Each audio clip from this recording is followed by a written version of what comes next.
Alhamdulillah, Alhamdulillah, wassalatu wassalamu ala rasulillah. Allahumma salli ala sayyidina Muhammad wa ala ali sayyidina Muhammad.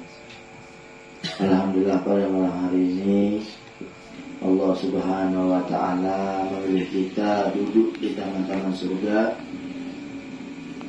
Yang kata Nabi, idza marartum bi riyadil jannah farta'u. Wahai para sahabat, apabila kalian lewat taman-taman surga, bahagialah kalian. Nabi mengatakan, apabila kalian duduk di taman-taman surga, jangan duduk, lewat saja di taman-taman surga. Lewat di taman surga, bahagialah kalian. Para tahun betul. Sahabat mengatakan, ya Rasulullah, bagaimana kami nak duduk di taman surga, sedangkan kami lagi di atas dunia? Kata Nabi, taman-taman surga halaqatul ilm, halaqatul zikir. Kata Nabi, taman-taman surga yaitu tempat-tempat orang yang menuntut ilmu agama, tempat-tempat orang belajar agama, dan tempat-tempat orang berzikir kepada Allah. Itu kata Nabi adalah taman-taman surga. Jadi janganlah kita nak mengira nak masuk surga, bercita-cita nak masuk surga, sedangkan duduk di tamannya di depan. Macam mana nak bisa masuk? Maka Nabi, apabila kalian duduk taman surga, bahagialah kalian, kata Nabi. Maka sahabat tadi kata, apa taman surga ya Rasulullah? Itu tempat majlis ilmu. Maka kita gini harus bahagia, harus senang. Kenapa Allah Subhanahu wa ta'ala memilih kita duduk pada tempat mulia. Kemudian kita bersalawat kepada Nabi, Allahumma shalli ala sayyidina Muhammad wa ala ali sayyidina Muhammad. Jadi Nabi jadi mengatakan taman-taman surga. Bahkan dalam riwayat lain bahwasanya Nabi mengatakan tempat-tempat ilmu agama itu tempat-tempat yang mana orang-orang yang bisa mendekatkan diri kepada Nabi, yang paling dekat kepada Nabi. Kenapa di dunia mengambil sebagian dari warisan Nabi? Karena ilmu warisan Nabi, dan orang yang mendapat jadi ahli waris ini yang jadi paling dekat dengan Nabi Muhammad SAW. Kalau orang bagi kebun, bagi harta, ini pasti anak keluarganya. Begitu juga dengan Nabi Muhammad, orang paling dekat dengan Nabi Muhammad, yaitu dapat warisan Nabi. Sedangkan warisan Nabi, Nabi katakan la yurus dinar wala dirham walakin yurisul ilm. Kata Nabi, saya tidak mewariskan harta, dinar atau dirham, warisan saya adalah ilmu, kata Nabi. Maka insyaAllah mudah-mudahan kita duduk tempat ilmu kok, sebab kita dekat dengan Nabi Muhammad SAW. Kenapa? Surga yang Allah siapkan bagi orang yang sabar. Di dunia kau butuh sabar. Sabar kau derajatnya ada 3. Pertama kali sabar dalam taat. Sabar dan taat. Kita nak ngaji gini kau butuh ni tak sabar. Siapa kata dia betul tak sabar? Banyak ni halangan-halangan. Maka taat pun butuh sabar. Yang kedua, sabar meninggal maksiat. Orang sabar dalam keadaan taat ini ikut 300 derajat. Tidak gedang. Orang yang sabar meninggal maksiat ikut 600. 2 kali lipat. Kalau banyak orang bisa taat tapi payah meninggal maksiat, meninggal dosa. Hamayang lah, tidak dosa lain terujuklah. Dan meninggal maksiat pun butuh sabar. Meninggal dosa pun butuh sabar. Dan yang ketiga yaitu as-sabru inda sadmatil ula. Sabar apabila datang musibah. Maka alhamdulillah kita ini dipilih Allah duduk di tempat ilmu kok, tak lain berkat Allah Subhanahu wa ta'ala memberikan kesabaran kita, bisa kita hadir di tempat pengajian. Dan juga kita petang lah belajar yang masalah wudu, masalah istinjo juga. Ketahuilah orang yang belajar syariat belajar agama satu bab saja mempelajari agama ikut lebih abdal daripada sembahyang 1000 rakaat. Nabi mengatakan lebih abdal daripada sembahyang di 1000 rakaat. Lebih abdal daripada menyenguk 1000 orang sakit. Dan lebih abdal daripada menyenguk 1000 jenazah. Saking gedangnya pahala ilmu. Pahala duduk di tempat ilmu.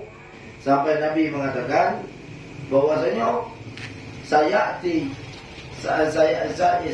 ala ummati, akan sayati ala agwam. Kama kalau Rasulullah akan datang suatu kaum nanti, mereka akan datang menuntut ilmu. Setelah saya meninggal, kata Nabi, akan datang suatu kaum, mereka akan menuntut ilmu. Dan berikan kabar kepada mereka, Nabi mengatakan, katakan orang menuntut ilmu tadi, Nabi mengatakan marhaban biwasiyati Rasulullah waqnuhu. Kata Nabi, katakan dengan orang yang pergi belajar mencari ilmu agama tadi, kata Nabi, selamat datang. Kalian orang yang diwasiat Nabi. Apa diwasiat Nabi? Disuruh Nabi perhatikan mereka ilmu. Waqnuhum, kata Nabi, ajarkan mereka. Ini orang belajar ilmu agama kok langsung dapat perhatian dari Nabi Muhammad. Ya, diwasiatkan Nabi Muhammad mengasih wasiat. Bagi wasiat untuk apa Nabi membagi wasiat? Kepada orang belajar ilmu agama. Bagi tahu kepada orang yang belajar ilmu agama, Nabi katakan marhaban biwasiyati Rasulullah. Selamat datang orang yang telah diwasiat Nabi. Diwasiat Nabi itu apa? Disuruh Nabi buat ilmu orang. Waqnuhum, ajarkan mereka. Ini insyaallah mudah-mudahan kena Nabi lah perhatian, lah khawatir buat mereka ilmu. Insyaallah berarti ada kita di hati Nabi. Ya, kalau awak nyuruh undang, misal kalau undang, maaf lampau undang dia buka pergi punya undang. Lagi apa? Tidak halah mau. Tapi kalau undang mau perusahaan, ini loh ya benar, pergi guys. Kenapa? Bersih barang itu berharga. Ya, dan insyaallah mudah-mudahan mereka kita duduk tempat ilmu kok kita berharga di sisi Nabi Muhammad SAW. Amin ya rabbal alamin. Kenapa kita dunia pada hidup lama ada mentah. Kalau banyak anak dulu hidup Nabi Adam, Nabi Idris sampai ke Nabi Isa, dari zaman Karun, zaman banyak. Lah anak tahu ubi ada orang makan dengan dulu. Ya. Nimun ada orang makan gini lah makan gua dulu, nasi ada orang makan lah makan gua dulu. Tapi kemana gua larinya? Tidak. Ini kok alhamdulillah. Kalau mungkin 40 tahun atau 50 tahun lagi payah kita nak nyari anak seumur, sebayu, SD, siapa banyak mati. Maka kita kemana lagi nak lari kalau didonak kepada Allah Subhanahu Wa Taala, kalau didonak taat. Nak lari kemana pun kita tetap itu bisa kita tenaga kita selamanya akan kuat. Badan kita akan terus sihat, tidak bisa. Kalau badan sihat terus, itu Fir'aun, Raja Namrud. Tidak pernah sakit. Demam, sakit dia sakit. Siapa yang ngata anak Rabbu, anak Rabbul Alamin, saya adalah Tuhan. Kenapa sakit? Tidak pernah sakit. Badan sihat terus, harta banyak, bini pun banyak Raja Namrud. Siapa ni lo? Bini Raja Namrud, saking apanya. Segala dunia lah dapat. Allah nak ingat puas lah, nak ambil lah dunia. Sampai Nabi katakan, lau ta'dilu inallah kal janahul ba'unda. Kalau dunia yang kita injak ini, kau kata Nabi, kalau di sisi Allah lebih hina daripada sayap nyamuk. Sayap nyamuk anda wak ini. Sayap nyamuk anda wak lupa dengan ngaji.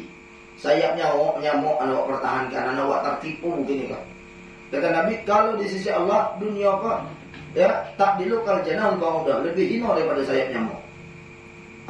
Itu yang membuat kita lalai kepada Allah Subhanahu Wa Taala. Selain saya nyamuk yang hina apa. Maka Raja Namrud umurnya panjang. Raja Namrud dia pernah demam, dia pernah sakit, harta ada terus. Allah lepas lah. Apa neknya langsung lepas. Nek kau langsung kau. Nek tahu langsung apa keinginan Raja Namrud Allah bagi. Siapa yang ngaku Allah ngata Tuhan. Akhir hayatnya Allah hinakan. Matinya Raja Namrud kok kaya, badan sihat, tapi dia pernah demam, mati buat sikut lalah. Bapak dia masuk WC, buang hajat, bedek orang masuk dari hidung kemana lagi terbang kemana sama kota mati dalam WC dengan sikut lalah. Raja Namrud. Raja Namrud lepih lah wallah. Maka alhamdulillah kalau agak sakit, tidak ada berarti kita kenyok keturunan Raja Namrud. Tapi kalau lagi lahir sampai gini dia pernah demam, boleh dicek dia. Alhamdulillah kau keturunan Raja Namrud ngeri lah. Ramun apa? Salah.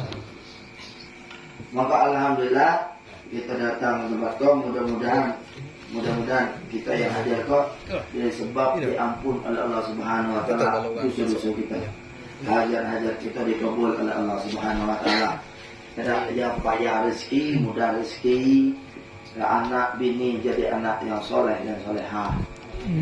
Amin ya rabbal alamin. Dan juga dulu ada namanya Imam As-Salimi. Imam As-Salimi itu ulama muda, ahli tafsir, ahli hadis, ahli ibadah. Sembahyang tu, sembahyang sunnah ke 1000 rakaat dalam sehari. Bukannya taatnya kepada Allah Subhanahu wa taala. Tapi beliau kok kerjanya alim, tafsir hebat, hadis hebat, segala seni akidah syariat bisa Imam Salimi. Beliau kok kerjanya tukang jahit, menjahit Imam Salimi. Ayat Imam Salimi katakan, ngan bulan kok ngan nak buat buatan yang paling elok yang belum pernah ngebuat. Nggak ada buat teliti-teliti ini, ada buat apa paling elok buatan. Akhir nyait aja, teliti ini jahitnya, dibuat elok lah. Ketika terbuat elok, teliti lah sampai makan selai baju sebulan. Biasanya sehari bisa 3 helai baju, kok selai baju itu sebulan yang buat. Dah selesai baju tadi, dia perginya ke pasar. Wahai ahli pasar, ngan ada buatan yang paling elok, yang dibuat dengan teliti, dengan dasar yang elok, dengan bahan yang elok. Siapa nak beli baju? Kata Imam Salimi tadi, orang alim taat yang kepada Allah. Akhirnya ada seorang, wahai Imam, saya ingin belinya. Berapa harganya? Dipantaknya gue paling tinggi. Kenapa? Sabu langsung tahu buat. Dibuat pantak gue tinggi. Akhirnya apa tuh? Wahai Imam, tinggi ini ya nego kenapa? Coba mak dia sebelah. Mak. Benarnya bagi belum pernah agak ada nerkat, belum kau buntir. Anak kau juga mak. Bukan sejajar dengan kau. Mak liye pula. Kau liye kau agak ada bintik-bintik dikit. Itu mahalnya Imam. Dikurang lah dikit. Langsung pingsan Imam Salimi. Pingsan digugah. Ya apa jago pingsan nangis terus. Jago pingsan sadar pula, pingsan pula nangis pula. Orang kok apa hal Imam kok? Salah cakap macam mana? Kata wahai Imam, meminta maaf ya Imam. Dan akan belikan dengan harga apa yang kau ingin wahai Imam. Minta maaf wahai Imam. Jangan kau sedih cakap Imam. Kata Imam Salimi, wahai Tuhan, wahai kawan, bukan masalah harga kau menangis. Bukan masalah harga kau yang membuat dengan tidak sadar diri. Tetapi yang membuat dengan tidak sadar lantaran amal perbuatan. Saya sebulan suntuk dengan teliti lah yakin dido yang kurang. Dari buatan kau dido yang kurang, lah yakin dido yang kurang.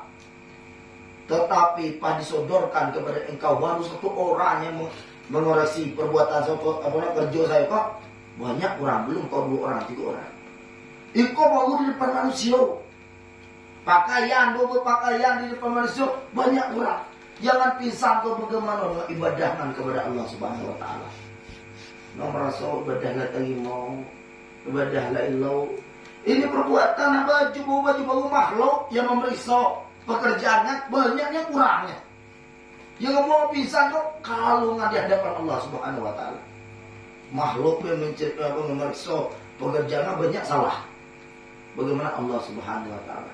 Bahwa makhluk bagaimana dengan Khalik? Atau yang mau pingsan kata Imam Salimi. Ya, maka alhamdulillah kita hadir ke tempat pengajian seperti itu. Mudah-mudahan apa yang kurang dari amal ibadah kita bisa diterima oleh Allah Subhanahu wa taala. Dan mudah-mudahan kita segalanya termasuk orang akhyar, orang pilihan. Kena kita tiba ke tempat baik itu dalam suatu riwayat dalam hadis kursi bahwasanya orang yang di dunia nak pergi ngaji duduk di luar menemukan dia pergi ngaji dalam hadis kursi. Malaikat melapor kepada Allah, ya Rabb, bagaimana ke ya Rabb, saya nak nulis orang nak pergi orang di luar. Orang ngaji lah nak tulis kalau tapi ada di luar nyapa dia nak ngaji nunggu kanti pergi ngaji. Nunggu kanti ngaji. Coba nggak ada nyatet. Allah a'lam. Ayat Allah katakan kepada malaikat, wahai malaikatku, ushidu anni qad ghafartu lahu. Wahai malaikatku, engkau sebagai saksinya, ugang anu nunggukan di luar baik, saya telah mengampunkan segala dosa. Dalam diskusi, ugang anu nunggu, ugang pergi ngaji baik, Allah katakan kepada malaikatnya, saya saksikan wahai malaikatku, bahwa saya ugang anu nunggu tadi, lah saya ampunkan dosanya. Nah, maka iku kan nunggu bukan di dunia. Bagaimana dengan awak ada niat, mudah-mudahan yakinlah, mudah-mudahan lalai kita selama kekurangan kita kepada Allah Subhanahu Wa Taala, berkat kita tempat duduk di pengajian, insya Allah mudah-mudahan diampun Allah. Besok kita kena dunia aku kerja di duka babi, selama hidup di duka pernah habis kerja. Maka dalam suatu riwayat dalam kitab Nurul Iman bahwa Rasulullah diriwayatkan oleh Imam Bukhari dan Muslim, "Idza sara ahli jannah ila jannah wa sara ahli nar ila nar." Kata Nabi, kalau saat nanti kalau ahli surga masuk ke dalam surga, setelah itu ahli neraka masuk ke dalam neraka, ada suara yang memanggil, "Wahai ahli surga, la mauta." Setelah kau wahai ahli surga, kau diduga mati ini. Beda dunia, kau akan tua, kau akan lemah. Setelah kau ahli surga, kau diduga mati ini. Maka yasdadu farhan ila farhihim. Ahli surga senang mendengar apa cakap kau diduga mati. Senang. Kenapa di surga itu segala nikmat ada kecuali 3 dari itu. Mungkin banyak lagi kamu tahu, tapi tidak boleh diulangi dah. 3 anu dido. Pertama kali anu dido di surga bukan tua. Dunia mah ada kecil, ada nomor bujang, ada nomor gay, ada nomor bungku, lah tua. Macam surga dah muda galau-galau. Di surga umur 33 tahun galaunya. Ibarat tu kata Nabi seumpama umur 33 tahun. Kenapa? Umur 33 tahun tu umur orang paling kuat. Kesempurnaan kuat orang tu umur 33. Maka di surga so umurnya muda terus. Bahkan pakaian ahli surga yaitu ahbar, yang memakai baju warna hijau. Setiap bertambah hari bertambah berkilat, tambah wangi baju. Beda dengan awak. Di tukai kuyak busuk. Surga setiap lama semakin berkilat, semakin wangi pakaian ahli surga.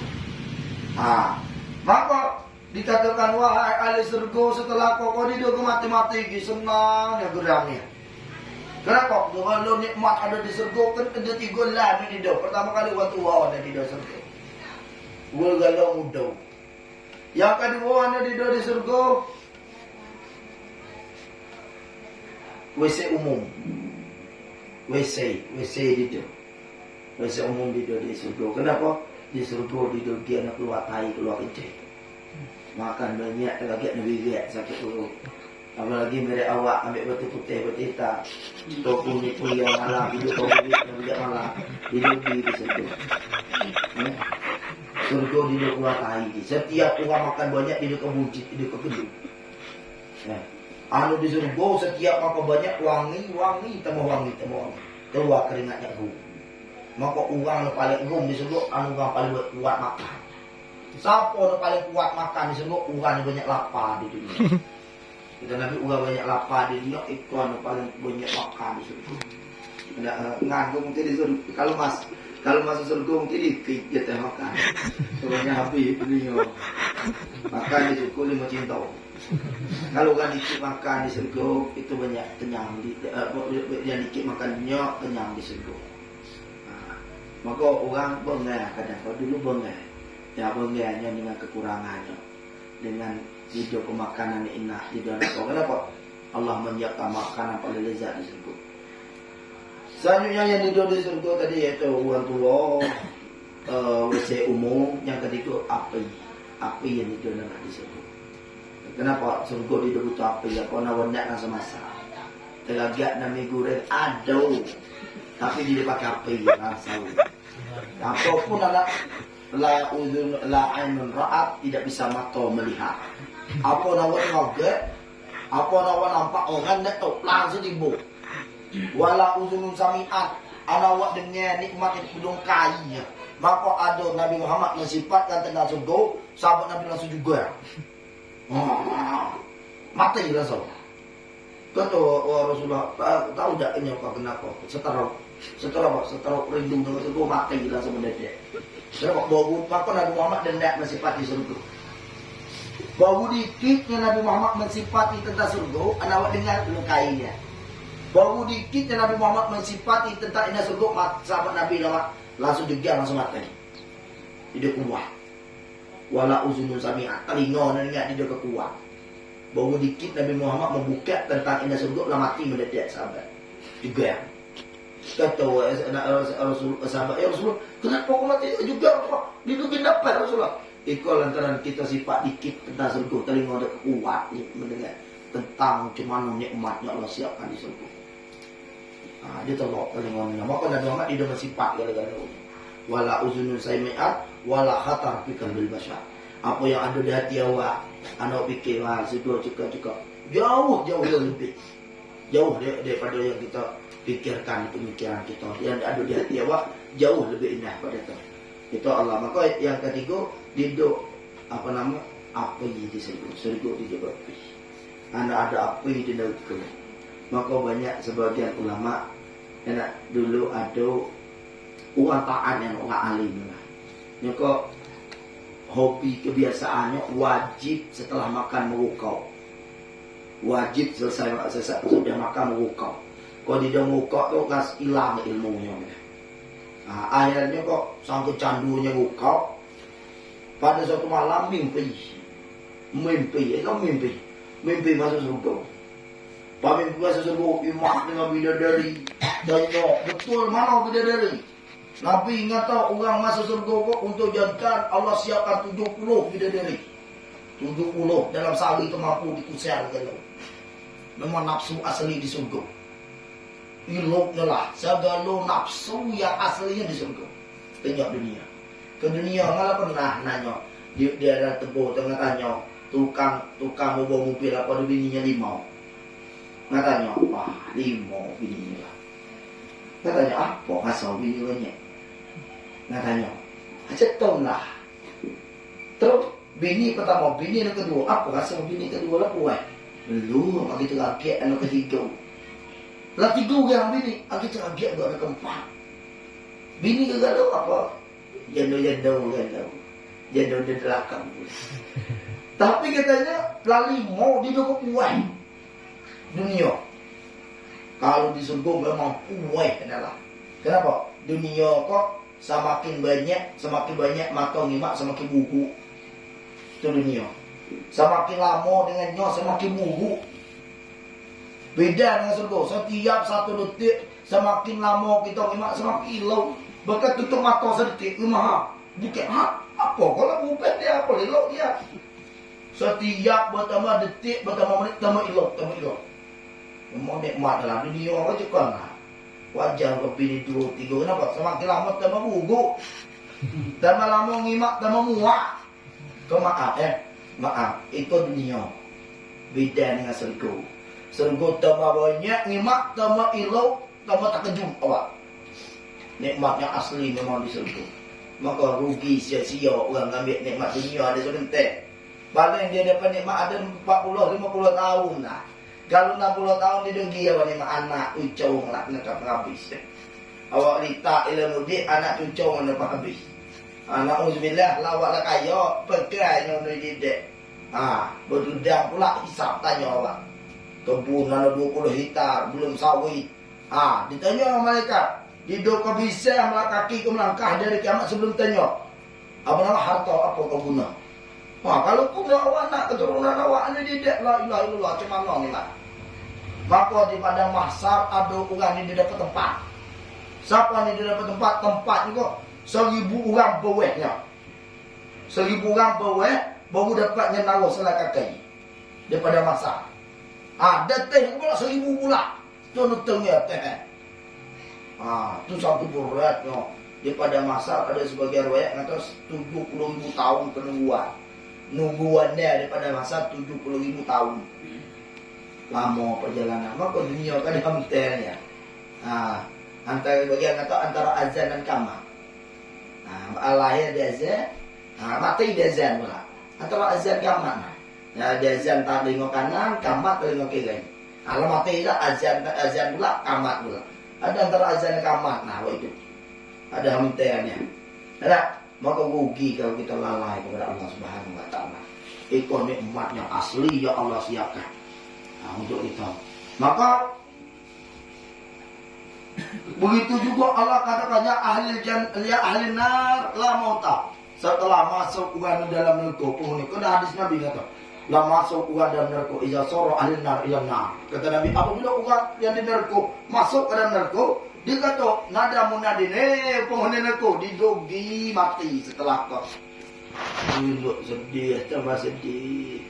Dan di tuan abah lagi. Kenapa? Saking lapanya orang di neraka, rambut cekap. Aku Indo pedih ni kan. Lapanya. Kau ini Indo, telinga rambut cekap kelapa. Mulut lah atau apa nyelewi ke. Apa pedih yang tu. Ada perut lah ada pedih. Isu sampai kuku atau ya Allah pedih ni kan. Ya Allah lapanya. Sampai ke kuku ke lapa. Awak kita alhamdulillah cuma perut nah netehan kalau belum makan. Kena anu sakit, ada mah lambung telah ada penyakit. Dido apa nama mata sakit juga dido. Kalau esok jangan ke mata. Kaki kuku pun mengawang kelapa. Dan Allah jadikan pada waktu itu manusia gigi segedang gunung Uhud, kata Nabi. Gigi segedang gunung Uhud. Nabi kata gigi segedang gunung Uhud. Belum mata, belum telinga, lihat dulu aja. Biar manusia yang lalai kepada Allah kok merasa azab sebenarnya azab. Maka lah ada seorang ngomong, weh ahli neraka, setelah kau didogi kau mati-mati. Sedihnya tambah sedih. Maka mudah-mudahan kita disedih Allah dunia dan akhirat. Allah bahagia kita dunia dan akhirat. Amin ya rabbal alamin. Dunia kita bahagia, akhirat kita bahagia. Itu yang kita harapkan.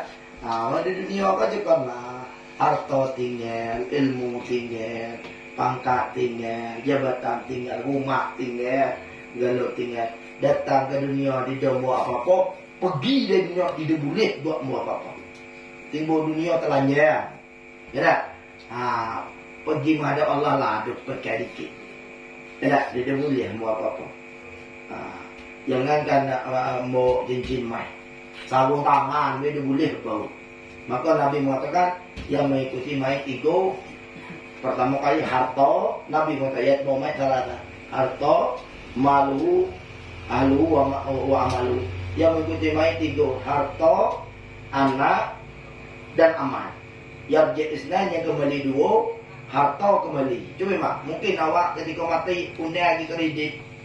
Bawa bayi 3 bulan awak mati. Bawa kredit undian 3 bulan awak mati. Undian tu bawa mungkin anak, apa bini, atau cucu mau ke kubur awak. Lawak temu dalam tanah dia kado tinggalnya. Undian tu dia kado tinggal pasti bawa balik. Kenapa? Setelah awak temu harta kembali. Dia kena nurut awak. Yang kedua ahlu anak keluarga tinggal apa pergi. Yang sisa cuma amal. Awak ngaji gini kalau amal ngaji, amal hamaya, amal berbuat baik, itulah yang dibawa untuk menghadap Allah Subhanahu wa taala.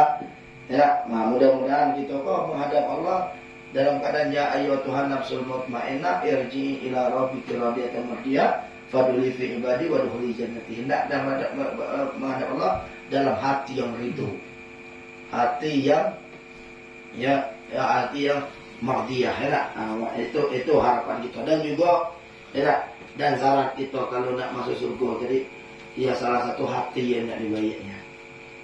Kata saya guru kami, samping nak jaga hatinya, jangan kau beri siapa yang mengatur saya.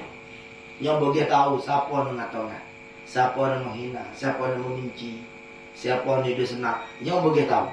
Biarlah ngam berjalan ngam mengira uang galonyo suka menengah. Kenapa? Takut hati kau kotor. Kalau awak katanya tadi apa tu ada ni ngata kau. Nah, coba kan ngata tadi. Gua pun kan apa tadi? Tanya ni ya. Padahal orang dan boleh tai kata awak. Maka kalau ada orang apa kata-kata awak jangan dengar, jangan sampai dengar. Biarlah. Dia ngira nyok suka dengan ngak. Biar awak ngira dido kan benci dengan awak. Kalau awak ngira maknya pada yang kata lawan apa lah. Maka kata guru kami salah satu jaga hati awak jangan pernah apa mendengar orang anu bubuk dari telinga orang. Dan hendak mempergauli orang itu dengan mata. Jangan dengan telinga. Awak ini banyak dengan telinga. Awak belum pernah nyimak sifatnya, belum pernah duduk dengannya, belum pernah bergaul dengannya. Tapi lantaran telinga kau mendengar, emak bubukan dia awak. Pada tu orang nyapat tai kata awak. Tidak maka biarlah orang apa yang jadi hati kita kenapa? Di suatu hari lagi tidur di Gunung Harto yang dibawa yaitu hati bersih. Hati yang bersih kok pasti masuk ke dalam surga. Hati yang hidup kena penyakit pasti masuk dalam surga. Tetapi hati yang kotor, yang sakit, itu jangan ada masuk surga. Anu dalam surga tercapak dari surga. Dapatlah anak Allah yaitu iblis. Iblis itu sebelum jadi iblis, dia digelar dengan Azazil. Azazil apa? Guru para malaikat. Sangat tinggi derajatnya kalau ibarat itu syekh besar, tapi nak lebih tinggi daripada Azazil. Tetapi hatinya busuk. Iri hati ada, dengki ada, tak capak dari surga. Ini sebagai terlaknat sampai hari kiamat. Dan iblis lah guru malaikat, ahli ibadah bumi, belum kaya ibadah awak. Dan kuat daripada iblis tercapak dari surga antara ibadah sebenarnya. Kan banyak kata ya, hati aku mau cipta, tak kala lama ibadah. Tidak bumi kau apa sekilang, langsung sujud kalau. Tidak sebumi nawa injak kecuali ada disujud tu iblis kalau. Tapi sombong dengan ibadah. Sombong dengan kehebatan. Akhirnya apa? Terlaknat oleh Allah Subhanahu wa Ta'ala. Maka Nabi katakan ada orang di akhirat lagi, orang daripada masa badannya kecil, lebih kecil daripada semua. Siapa tu? Orang yang takabur. Orang yang sombong harta, sombong pangkat, sombong dengan anak-anak, sombong dengan jabatan, sombong dengan ibadah, sombong dengan ilmu. Dan yang paling bahaya awak tu, paling bahaya bagi awal warna hijrah, setan akan mengimak. Yang awal pertama kali yang akan dilakukan oleh setan iblis di sana, yang mulai memandang orang lain dengan pandangan hina. Padahal kok memang ngaji dek apa dek hantu gede mah. Itu gila gitu. Atau mulai awal iblis nak merujuk nak menjadi musuh ke dalam mereka. Kenapa? Awak memandang orang yang rendah. Maka dulu ada seorang wali Allah. Wali Allah beribadah malam bersembahyang tahajud, siang berpuasa. Bedak pada hari itu turun di gunung.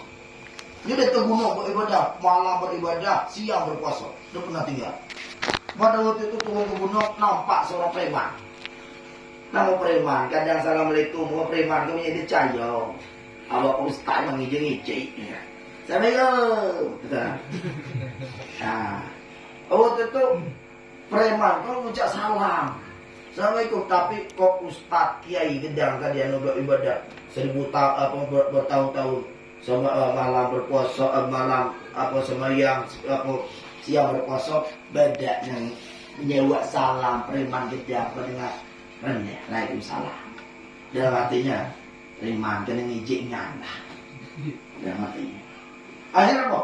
Dengan sekejap jalan tadi orang yang alim gedang tadi jadi preman gedang.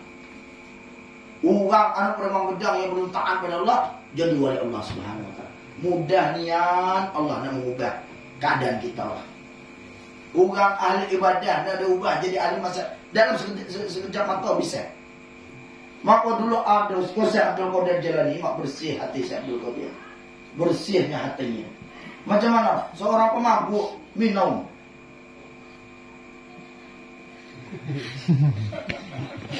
Bagi ya, lu banyak kata apa? Jadi minum tua. Kalau minum teh aja, maka minum tua. Tiba ke Abdul Qadir. Kata ya Abdul Qadir, hal Allah Qadir. Wahai Abdul Qadir, apakah Allah ini mampu? Qadir tak mampu. Hal Allah mampu? Iya, Allah mampu. Allah qadir. Ayo jawab bagian tiga pertanyaan. Pertanyaan pertama yang Abdul Qadir, apakah Allah mampu mengubah seorang ahli maksiat menjadi ahli taat? Kita bisa Abdul Qadir, mampu nih ya. Qadir Allah mengubah orang ahli maksiat jadi ahli taat. Lalu yang kedua, apakah Allah mampu mengubah orang yang taat kepada Allah jadi ahli maksiat? Kata Abdul Qadir, mampu nih ya mengubah. Terus wahai Abdul Qadir, apakah bisa Allah Subhanahu wa taala mengubah keadaan saya pemabuk kau berubah jadi keadaan engkau? Dan engkau berubah jadi saya. Langsung pingsan. Pingsan tadi muridnya apa hal guru kami pedak pemabuk. Gila muridnya tadi. Nyimak guru tadi. Bang nyimak guru mau sadar. Kunangi Qadir, Allah Qadir. Nyebut Allah Qadir 3 kali pingsan pula. Setelah itu sadar bahwa Allah Qadir sampai nangis. Memang sampai hilang sorong pada waktu itu Abdul Qadir.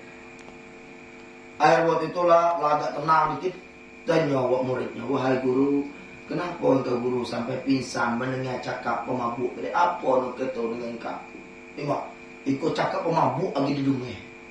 Kalau awak, pemabuk, hantu kasana dengar bagi nasihat. Awak kemila-mila nasihat. Kalau dia tanya ustaz, adalah kawan tengah tidak dapat jalanan. Abdul Qadir seorang pemabuk, uang alim gedang. Pada zaman itu presiden zaman wali. Abdul Qadir pingsan antara mendengar nasihat dari seorang pemabuk. Tanya apa hal wahai guru? Kata Abdul Qadir, tadi si pemabuk memberikan nasihat yang belum pernah telinga mendengar. Apa pertanyaannya? Yang nanya dengan 3 tanya, apakah Allah mampu mengubah seorang penusuk gedang menjadi orang taat? Mampu Allah mengubah. Apa mampu Allah mengubah orang taat jadi ahli maksiat? Mampu. Terus apakah Allah mampu mengubah pemabuk dengan pemabuk menjadi kawannya dengan itu nggak pingsan, nggak takutnya. Dengan yang terakhir tadi pertanyaan, nggak takutnya di akhir hayatnya dia punya iman. Kenapa hakikat kita hidup di akhir? Cuman baik apa banyak. Maka sahabat Nabi ketika mendengar hadis Nabi, ada orang yang taatnya kepada Allah. Tinggal selangkah masuk surga, tahu-tahu Allah buat dia melakukan amal ahli neraka. Melakukan musuh mati dalam keadaan tinggal selangkah masuk surga, mati dalam keadaan ahli neraka, masuk dalam neraka. Atau kata Nabi, orang yang seumur hidup melakukan dosa terus, tinggal selangkah masuk neraka. Beda pada akhir hayatnya Allah buat dia melakukan amal ahli surga. Mati Allah masukkan dalam surga. Maka sahabat menangis terus mendengar hadis tadi. Takut dirinya mati dalam keadaan tidak mempunyai iman, walaupun kini hamba ya, walaupun kini taat. Maka awak kini alhamdulillah Allah memberikan nikmat kita untuk datang pengajian. Nah, tanda Allah lagi cinta dengan awak, Allah rindu dengan awak, Allah lagi sayang dengan awak. Dipilih oleh Allah Subhanahu wa taala kita duduk tempat baik. Ikut tidak lain Allah ingin kita jadi orang baik. Allah ingin kita jadi orang baik. Mudah-mudahan kau bisa istiqomah terus. Demikian. Jadi kalau ada tanya jawab. Nah, kalau tidak tadi kita tutupkan dengan doa. Dan mudah-mudahan pengajian kita sesuai dengan nama Matorur Rahmah. Tidak hujannya rahmat. Mudah-mudahan hidup keluar dari tempat kau kecuali kita dapat rahmat Allah. Kalau dapat rahmat Allah, hidup kena azab. Hidup kena azab. Kenapa? Di zaman Imam Abu Hanifah tu, orang mau maaf cakap mau dah kiam dua kenting. Ada seorang tengok je rumah pergi ngaji, seorang apa tempat ngaji. Dah tahu pembalik ngaji suruh bini masak berjajah dia nak masak. Bukan ngapi. Apa ada daging tadi keluar dia seperti di baru. Apa lah daging ajaib ni. Jadi telak di mempan dia okey. Di mempan kena rebus. Apa halnya? Kita nanya kat dia tadi, kami kan beli binatang sama apa sama. Tanya anak kau apa khabar? Kan ngarabi. Apa daging tu memang. Bekel kan dia. Bekel ha. Iya weh. Belum pernah ngimak daging ni kau. Tambah bekel, tambah sihat, tambah segar. Merah hidup. Rebus juga. Cuba tanya ke Imam Abu Hanifah. Pergi tanya Imam Abu Hanifah. Wah Imam kenapa kan? Daging aneh ajaib. Itu mempan kena bekel. Bekel merah hidup. Gimana Imam? Setiap dekat keluar daging. Nitik. Itu liuk dah. Tambah ilok. Tambah segar. Kata Imam Abu Hanifah, kau beli di mana? Di pasar. Ada kanti kau beli? Ada. Ini kau kanti sebelah kan? Nanya rapi lah kemekannya belum ha. Tanya, kamu beli tadi tu mana? Kau kanti sebelah tadi ngantar ke rumah. Anak ada sempat itu rumah kok pengajian. Duduk ke tempat pengajian kan ada mukongan. Jadi kau tengok muka tadi, ya balik kamu dia ke bini. Itu dia nama masak. Kita Abu Hanifah ketika kau hadir ke pengajian tadi turunnya rahmat Allah. Sampai rahmat Allah kau masuk ke dalam daging. Imak kalau Allah memberi rahmat. Imak daging benda mati binatang, daging binatang kau masuk dapat rahmat Allah. Api dunia dia nak makan. Bagaimana dengan api akhirat? Api dunia dia nak makan, apalagi api akhirat. Nah, hendaknya kita kan, hendak turunnya rahmat Allah. Kalau Allah lah menurunkan rahmat, lam yu'adzibu abadan. Itu kena azab. Hendak walaupun banyak dosa, tapi dia kena azab. Inaknya dia awak, hendak. Nah, dosa waduh tapi masih surga. Itu kita harap, hendak. Nah, kalau yang maksum yang terjaga dari dosa, Nabi lah. Kalau selain para Nabi pasti ada terdosa. Tidak kami tidak berdosa. Ya, tapi hendaknya walaupun kita berdosa masuk surga dengan rahmat Allah. Nah, masuk surga dengan kasih sayang Allah Subhanahu wa taala. Assalamualaikum warahmatullahi wabarakatuh.